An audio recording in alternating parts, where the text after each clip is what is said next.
Kamusta po? Ako si Dr. Jose Cruz, isang espesyalista sa kalusugan ng mga kalalakihan na may maraming taon na ring karanasan sa pag-aalaga at pagtulong sa ating mga senior citizen na maprotektahan ang kanilang sigla, intimasya at kalidad ng buhay. Marami na akong nakausap at natulungang libu-libong mga nakatatandang kalalakihan sa ating bansa at ang mga natuklasan ko ay maaaring ikagulat ninyo. Sinasabi nila na ang masturbasyon o pagbibigay kasiyahan sa sarili ay walang masamang epekto sa anumang edad. Pero paano kung hindi iyon ang buong katotohanan?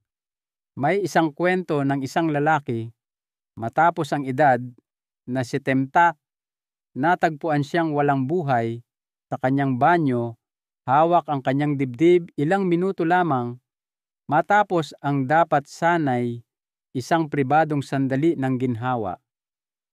Nakalulungkot, hindi lang siya ang nakaranas nito. Alam niyo, habang ang pagbibigay kasiyahan sa sarili ay maaaring maging nakaka-relax at nakakagaling pa nga noong kayo'y mas bata pa. Maaari itong magdulot ng pinsala kung mali ang paraan habang tayo ay nagkakaedad. Oo, ang mga dating nakagawiang nagdudulot ng ginhawa ay maaaring ngayon ay tahimik na umuubos ng inyong enerhiya, nakakapinsala sa inyong prostate o kaya'y nakakaabala sa inyong pagtulog at sirkulasyon nang hindi ninyo namamalayan. Sa araw na ito, ibabahagi ko sa inyo ang 5 kritikal na pagkakamali sa masturbasyon na madalas gawin ng mga nakatatandang kalalakihan. At higit sa lahat, ituturo ko sa inyo kung paano ito maiiwasan upang mapanatili ninyong malusog, nagbibigay lakas at ligtas ang bahaging ito ng inyong buhay.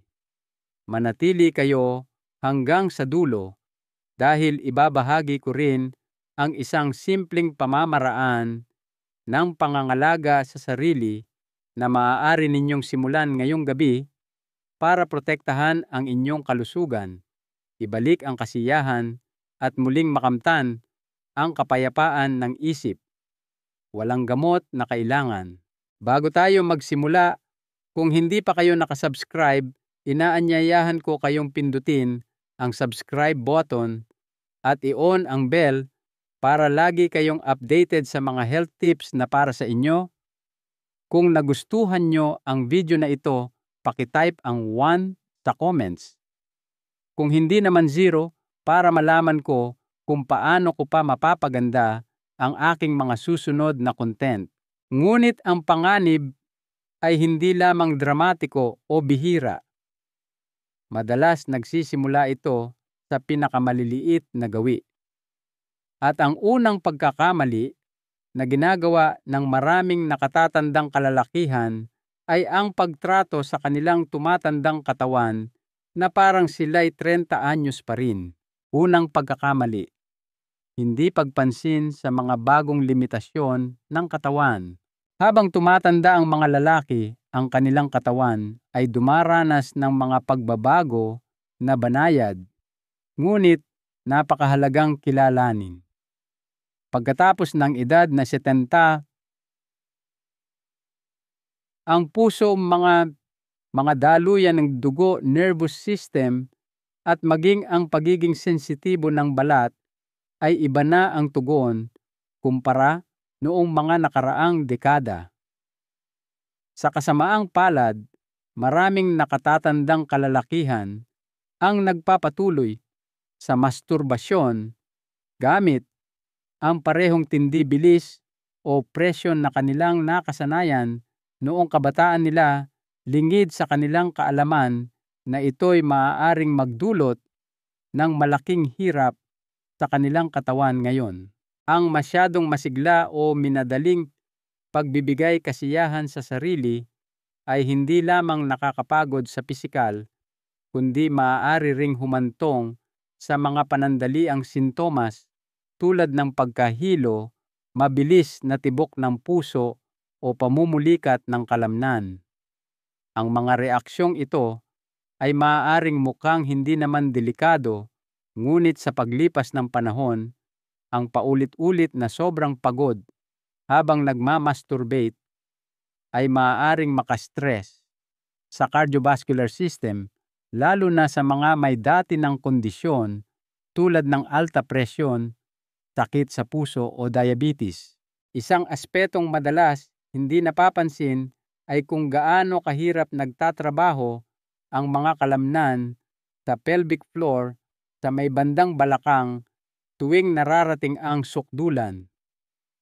Kapag labis na nagamit o napuwersa ang mga kalamnan na ito, ay maaaring manigas at mapagod na siya namang hahantong sa mga problema sa pag-ihi, pananakit sa singit, o maging sa hindi mapigilang pag-ihi, incontinence, sa mas malalang kaso. Ipinapayo ng mga doktor sa mga nakatatandang kalalakihan na harapin ang bahaging ito ng kanilang buhay nang may mas malalim na paggalang sa sarili at pangangalaga. Ang masturbasyon ay hindi dapat pakiramdam na parang isang pagsubok sa kakayahan, kundi isang pagdiriwang ng sensasyon. Hindi na ito tungkol sa bilis, lakas o tindi. Ito'y tungkol na sa pagpapahinga, koneksyon sa inyong katawan at pagsuporta sa inyong pangkalahatang kalusugan. Ang banayad na haplos, mas mabagal na ritmo at isang kalmadong kapaligiran ay maaaring aktwal na makapagpataas ng kasiyahan habang pinoprotektahan ang inyong katawan mula sa pinsala. Ang malalim na paghinga habang ginagawa ito, tamang postura, at kahit ang pagpahinga kung kinakailangan ay malaki ang maitutulong para mabawasan ang panganib at mapahusay ang karanasan. Ang sibugtima, ang yugtong ito ng buhay ay nag-aalok ng isang magandang pagkakataon upang muling bigyang kahulugan ang kasiyahan. Ang pakikinig sa inyong katawan sa halip na labanan ito ay hindi senyales ng kahinaan, ito'y karunungan. Hindi kayo nagiging mas mababa ang pagkalalaki dahil nagdahan-dahan kayo. Sa katunayan, maaari pa kayong makatuklas ng mas malalim na sensibilidad at kasiyahan kapag hinayaan ninyo ang inyong katawan na maramdaman ng lubos at ligtas ang lahat. Ang susi ay iwasang pilitin ang sarili hanggang sa punto ng discomfort dahil lang iyon ang nakasanayan ninyo. Ang inyong katawan ay nagsasalita. Igalang ninyo kung ano ang sinasabi nito. Ngunit ang pisikal na aspeto ay isang bahagi lamang. Kumusta naman ang emosyonal at mental na aspeto ng gawaing ito? Ang susunod na pagkakamali ay madalas hindi napapansin, ngunit maaaring tahimik na binabago ang takbo ng inyong utak sa paraang nakakabawas ng saya, nakakapagpatabang sa tunay na intimasya at nakakaapekto pa sa inyong memorya. Pag-usapan natin yan. Ikalawang pagkakamali. Paggamit ng pornografiya na sobrang nagpapasigla sa utak. Sa ating digital na panahon ngayon, ang pornografiya ay mas madali nang ma-access, mas mabilis ang takbo, at mas nakakapagpasigla kaysa dati.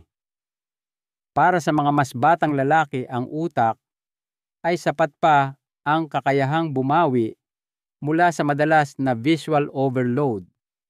Ngunit para sa mga nakatatandang kalalakihan, lalo na ang mga higit sa edad na 70, ang ganitong uri ng sobrang stimulasyon ay maaaring tahimik na magsimulang baguhin kung paano tumutugon ang utak sa kasiyahan, intimasya, at pagka-arouse.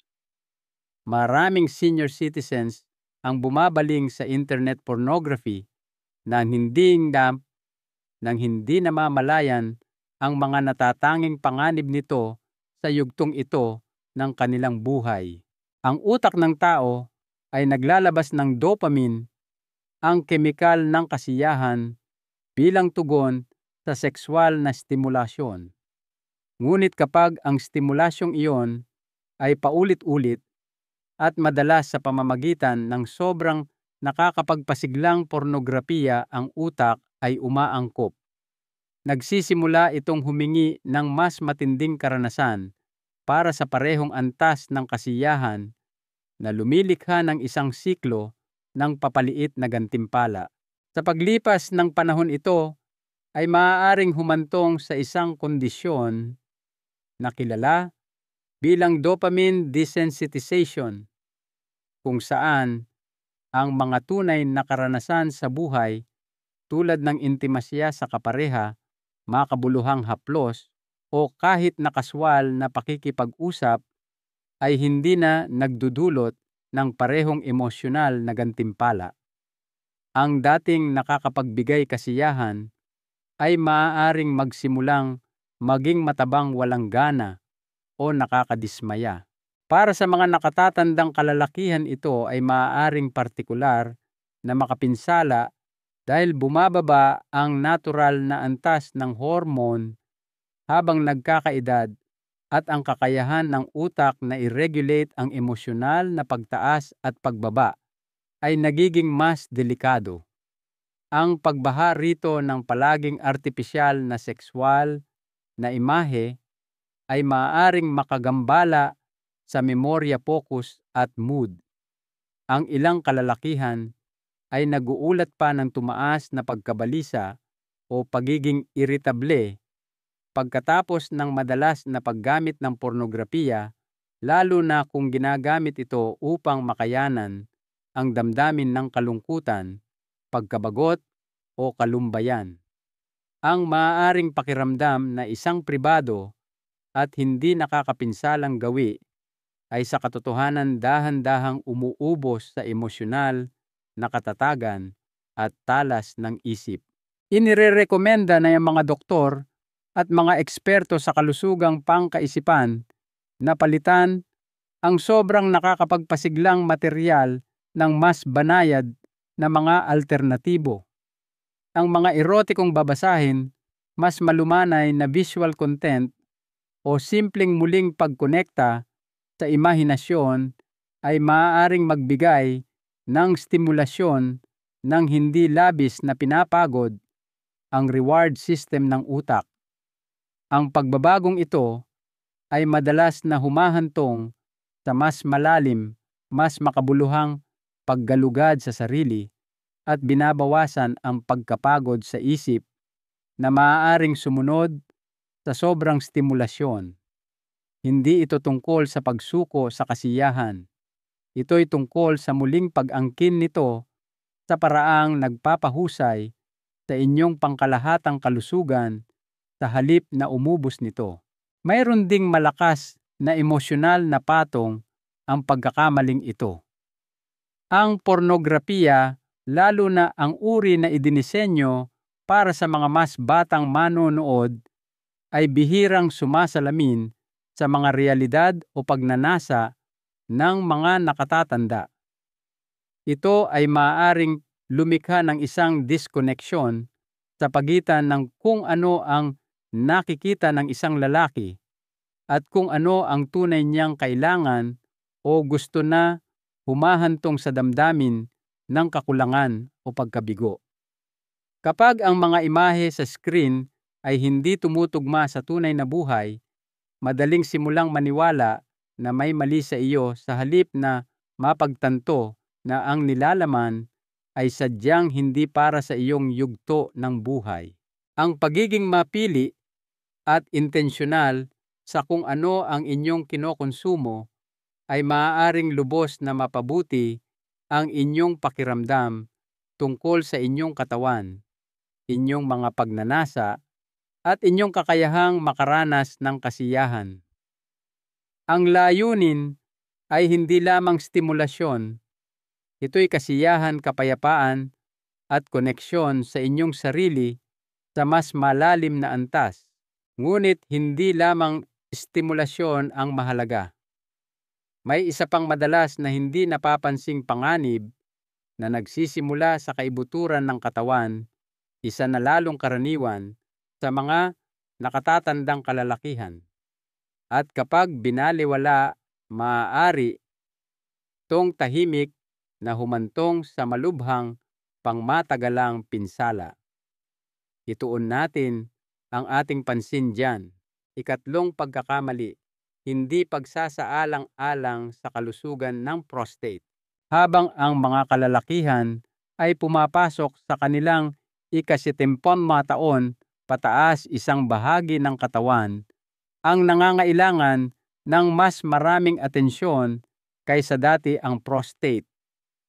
Ang maliit na glandulang ito na madalas hindi napapansin noong kabataan ay gumaganap ng mahalagang papel sa kalusugang reproduktibo at pang-ihi. Gayunpaman, maraming nakatatandang kalalakihan ang nagpapatuloy sa kanilang mga sexual na gawain, kabilang ang masturbasyon, nang hindi inaakma sa mga pagbabagong nangyayari sa kanilang prostate. Ito ay maaaring humantong sa discomfort, pamamaga at sa ilang kaso mas malubhang kahihinatnan.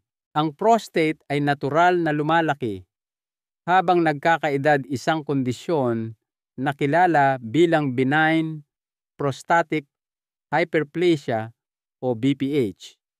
Ang pagbabagong ito ay maaaring magdulot ng presyon sa pantog, makaapekto sa daloy ng ihi at humantong sa mga sintomas tulad ng madalas na pag-ihihirap sa pagsisimula ng pag-ihi o kahit na naantalang pagtulog dahil sa madalas na pagpunta sa banyo sa gabi. Ngunit ang hindi napagtatanto ng maraming nakatatandang kalalakihan ay ang agresibo o hindi wastong gawi sa masturbasyon, tulad ng sobrang pagdiin, paulit-ulit na pagpigil sa ejakulasyon, paglabas ng similya o pagmamadali sa proseso, ay maaaring lalong makairita sa prostate at sa pelvic region. Sa paglipas ng panahon, ito ay maaaring mag-ambag sa talamak na pananakit sa balakang, chronic pelvic pain, tumaas na pamamaga, at sa bihirang mga kaso, maaaring makasagabal sa maagang pagtuklas ng mas malubhang kondisyon sa prostate. Ang ilang kalalakihan ay nagkakamali rin sa paniniwala na ang pagpigil sa ekakulasyon o ang sapilitang pagpapalabas nito ay maaaring kahit papaano ay makapagpalakas ng kanilang stamina. Sa katotohanan, ito ay maaaring lumikha ng hindi kinakailangang tensyon sa mga kalamnan ng pelvic floor at sa mga nakapaligid na nerbiyos na nagdaragdag ng stress sa sensitibo ng lugar sa paligid ng prostate. Ang resulta ay hindi pinabuting pagganap, kundi mas matinding discomfort at mas mahabang oras ng paggaling pagkatapos. Ito ay lalong mapanganib para sa mga kalalakihang mayroon ng kondisyon tulad ng prostatitis o may kasaysayan ng impeksyon sa ihi, UTI. Ipinapayo ng mga profesional sa kalusugan na ang mga nakatatandang kalalakihan ay dapat lapitan ang masturbasyon ng may pag-iingat, pasensya at buong kamalayan sa kung ano ang nararamdaman ng kanilang katawan, hindi kung paano nila iniisip na dapat itong tumugon. Mahalaga ang banayad na haplos, sapat na oras para ma-arouse at kumpletong paglabas ng walang puwersa. Higit sa lahat, kung nakakaranas kayo ng paulit-ulit na pananakit sa balakang, pagbabago sa likido tulad ng dugo sa similya o o anumang pagkagambala sa inyong gawi sa pag-ihi, huwag ninyo itong baliwalain. Maaaring hindi ito apurahan ngayon, ngunit maaaring senyalis ito ng mas malalim na mga isyu na tahimik na nabubuo. Ang pagprotekta sa inyong prostate ay nangangahulugang paggalang dito. Ang masturbasyon ay maaari pa ring sumuporta sa kalusugan ng prostate sa pamamagitan ng paghikayat sa sirkulasyon at paglilinis ng lumang likido, ngunit dapat itong gawin ng may bagong pananaw, isa na nakaugat sa kamalayan, hindi lamang sa rutina. Ang inyong katawan ay hindi na tulad noong kayo'y 30 anyos, ngunit ito ay malakas pa rin, may kakayahan at karapat-dapat sa wastong pangangalaga. Subalit habang mas madaling matukoy ang pisikal na pinsala, ang mga emosyonal na dahilan kung bakit ipinagpapatuloy ng mga kalalakihan ang ilang mga gawi ay madalas na mas malalim pa. At ang susunod na pagkakamali ay isa na maaaring umubos hindi lamang sa katawan, kundi pati na rin sa espiritu kung hahayaang hindi matugunan. Suriin natin yan ng mas malapitan. Ika-4 na pagkakamali, pagpipigil sa sarili dahil sa kalungkutan o stress kaysa sa koneksyon. Sa mga huling yugto ng buhay, ang emosyonal na kagalingan ay nagiging kasing halaga ng pisikal na kalusugan, kung hindi man higit pa. Para sa maraming nakatatandang kalalakihan, lalo na sa mga namumuhay mag-isa o nakakaranas ng pagkawala ng kapareha, ang masturbasyon ay maaaring maging higit pa sa isang pisikal na gawain. Maaari itong maging isang paraan upang takasan ang katahimikan, punan ang mga emosyonal na puwang o makayanan ang stress, dalamhati o damdamin ng pag-iisa. Bagamat walang masama sa paghahanap ng aliw sa sariling katawan, mayroong manipis na linya sa pagitan ng malusog na pangangalaga sa sarili at paggamit ng pisikal na pagpapalaya upang pagtakpan ang mga emosyonal na sugat. Kapag ang masturbasyon ay naging pamalit sa emosyonal na koneksyon, madalas nitong nawawala ang layunin bilang isang masaya at nakapagpapanumbalik na karanasan. Sa halip, maaari itong maging isang gawi na itinutulak ng kalungkutan na kasanayan o pagkabalisa. Sa paglipas ng panahon, ito ay maaaring magpatabang sa emosyonal na gantimpala at humantong pa sa isang uri ng emosyonal na pamamanhid kung saan ang kilos ay nagiging mekanikal sa halip na makabuluhan. Ang ilang kalalakihan ay nag-uulat na mas lalo pa silang nalulungkot o nadidiskonekta pagkatapos, lalo na kapag ginagamit ito upang iwasan ang pagharap sa mahihirap na emosyon. Ang siklong ito ay maaaring tahimik na magpalalim sa damdamin ng kalungkutan na nagpapahirap sa paghahanap ng tunay na samahan, mga bagong kaibigan, o kahit na magaan na pakikisalamuha. Ang problema ay hindi ang kilos mismo. Ito ang motibo sa likod nito. Kapag itinutulak ng pagkabagot, pagkabigo, o kalungkutan, ang masturbasyon ay nagiging mas tungkol sa pag-iwas kaysa sa kasiyahan. Ang pansamantalang aliw na dulot nito ay mabilis na kumukupas, madalas na pinapalitan ng nananatiling kahungkagan. Ang emosyonal na epektong ito ay hindi sapat na napag-uusapan sa mga nakatatandang kalalakihan na marami sa kanila ay lumaki sa mga henerasyon kung saan ang mga emosyonal na pangangailangan ay hindi hayagang tinatalakay o kinikilala. Ngunit ang katotohanan ay ang emosyonal na pagkagutom ay hindi tunay na masasapatan ng pisikal na pagpapalaya lamang. Sumasang-ayon ang mga doktor at therapist kapag napansin ninyo na bumabaling kayo sa masturbasyon ng mas madalas dahil sa gawi o emosyon kaysa sa pagnanasa, ito ay isang senyales na karapat-dapat bigyang pansin. Tanungin ang inyong sarili, ginagawa ko ba ito dahil masaya ako o dahil ayaw kong maramdaman ang ibang bagay? Ang isang tanong na iyon ay maaaring magbukas ng pinto sa mas malalim na kamalayan.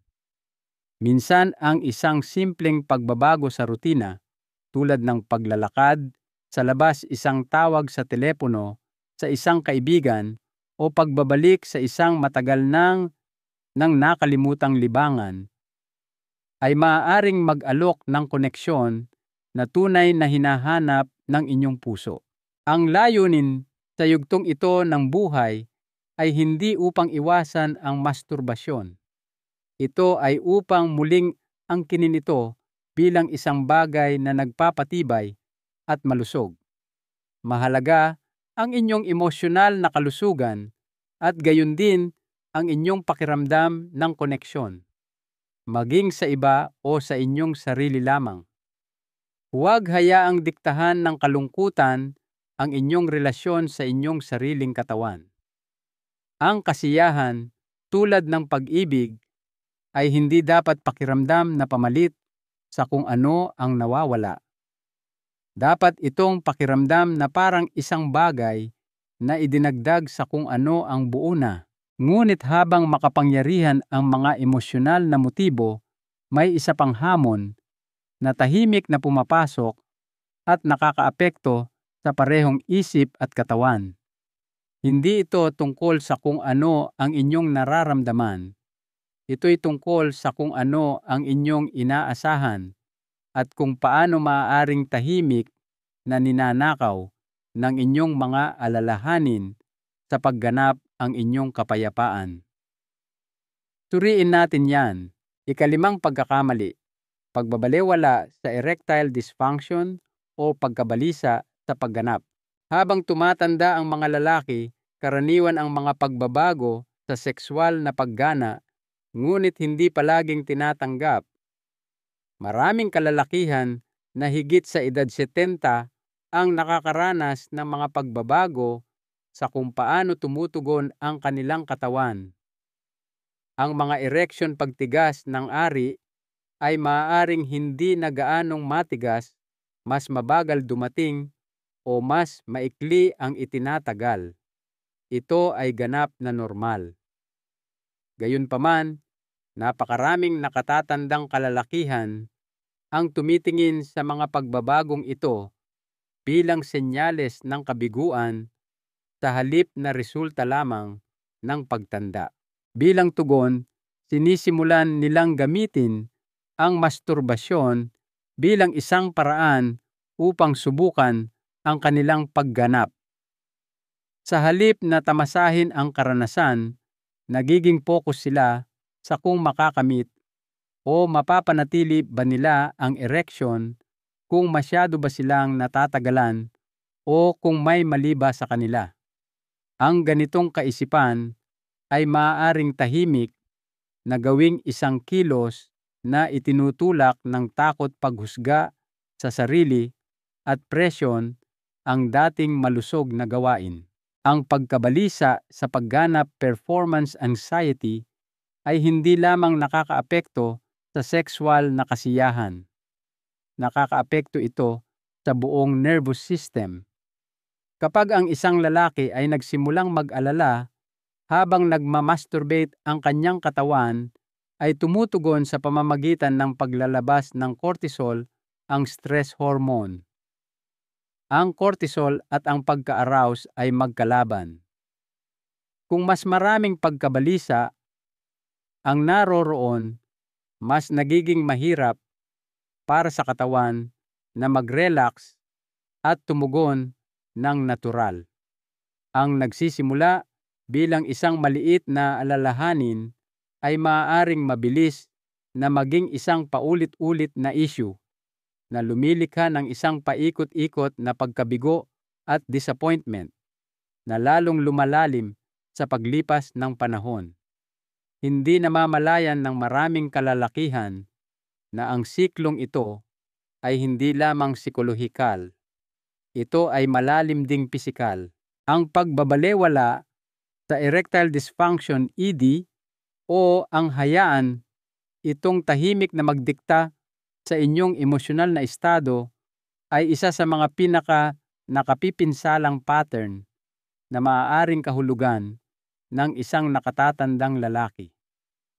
Sa halip na tanggapin ang mga pagbabago at umangkop ng may biyaya, marami ang pinipiling magdusa ng tahimik, masyadong nahihiya o napapahiya na makipag-usap sa kanilang doktor o kahit na aminin ito sa kanilang sarili. Ngunit ang katotohanan ay ang mga pagbabagong ito ay hindi isang hatol sa inyong pagkalalaki. Ito'y simpleng biyolohiya na ginagawa ang dapat nitong gawin. At ang magandang balita ay may mga paraan upang suportahan ang sexual na kalusugan nang hindi nahuhulog sa kahihiyan o stress. Ang muling pagbibigay kahulugan sa masturbasyon bilang isang kilos ng pangangalaga sa sarili sa halip na isang pagsubok sa pagganap ay susi. Hindi ito tungkol sa kung gaano katagal o gaano katigas. Ito'y tungkol sa kung ano ang inyong nararamdaman. Ito'y tungkol sa muling pag-angkin ng kaginhawaan sa inyong sariling katawan nang walang paghusga. Kapag nangyari ang pagbabagong ito, nawawala ang presyon at ang katawan ay madalas na tumutugon ng mas malaya. At kapag may mga alalahanin na higit pa sa stress, tulad ng paulit-ulit na hirap sa ereksyon o mga pagbabago sa sexual na likido, hindi kahinaan ang humingi ng tulong. Sa katunayan, ito ay isa sa pinakamakapangyarihang bagay na maaari ninyong gawin para sa inyong kalusugan, inyong kumpiyansa, at inyong kapayapaan ng isip. Hindi pagganap ang nagbibigay kahulugan sa isang lalaki. Presensya ang gumagawa nito. Ang koneksyon, kaginhawaan, at katapatan sa inyong sarili ang pinakamahalaga habang lumilipas ang mga taon. Ang inyong katawan ay maaaring tumatanda, ngunit ang inyong kakayahang makaramdam, makaranas ng saya, at maging payapa sa kung sino kayo ay nananatiling ganap na buhay. Ngayong natalakay na natin ang 5 pinakakaraniwang pagkakamali sa masturbasyon ng mga nakatatandang kalalakihan, isang mahalagang tanong ang nananatili: anong mga praktikal na hakbang ang maaari ninyong gawin ngayon upang muling angkinin ang malusog, masaya, at ligtas na mga sexual na gawi na tunay na sumusuporta sa inyong kagalingan? Sagutin natin yan. Pangwakas na kaisipan. Hindi tinatapos ng pagtanda ang intimasya, pinipino nito. Ito. Ngayon, nakita na ninyo ang mga nakatagong paraan kung paano ang masturbasyon, kapag ginawa ng walang kamalayan, ay maaaring tahimik na makapinsala sa inyong katawan, isip at emosyonal na balanse pagkatapos ng edad 70. Ngunit hindi ito tungkol sa kahihiyan. Ito'y tungkol sa karunungan. Hindi kayo sira. Kayo ay nag-e-evolve. At kasama ng evolusyong iyon ay ang pagkakataong yakapin ang kasiyahan ng may higit na pangangalaga, higit na layunin, at higit na katapatan kaysa dati. Ang masturbasyon sa inyong mga ginintuang taon ay hindi dapat tungkol sa pagganap o pagtakas. Dapat itong isang pagdiriwang ng buhay, presensya, at paggalang sa sarili. Ang banayad na haplos may kamalayang intensyon at emosyonal na kalinawan ay maaaring gawing isang sandali ng paggaling ang isang nakagawiang kilos. Karapat-dapat kayo diyan. Kaya pakinggan ang inyong katawan, bitawan ang mga lumang gawi at bigyan ang inyong sarili ng pahintulot na magdahan-dahan makaramdam ng higit at protektahan ang inyong kalusugan sa daan. Dahil ang intimasya ay hindi kumukupas sa edad. Ito ay nagiging mas mayaman, mas malalim, at mas makabuluhan kapag ginagabayan ng kamalayan. At tandaan, kung walang ibang nagsasalita tungkol dito, kami ang gagawa. Dahil mahalaga ang inyong kalusugan, mahalaga ang inyong kasiyahan, at karapat-dapat pa rin kayo sa koneksyon sa bawat kahulugan ng salita. Kung ang mensaheng ito ay tumatak sa inyo, huwag kalimutang i-like, mag-subscribe, at ibahagi ito sa ibang kalalakihan na kailangang marinig ito. Dahil hindi pa huli ang lahat para pangalagaan ang inyong kalusugan at inyong kaligayahan.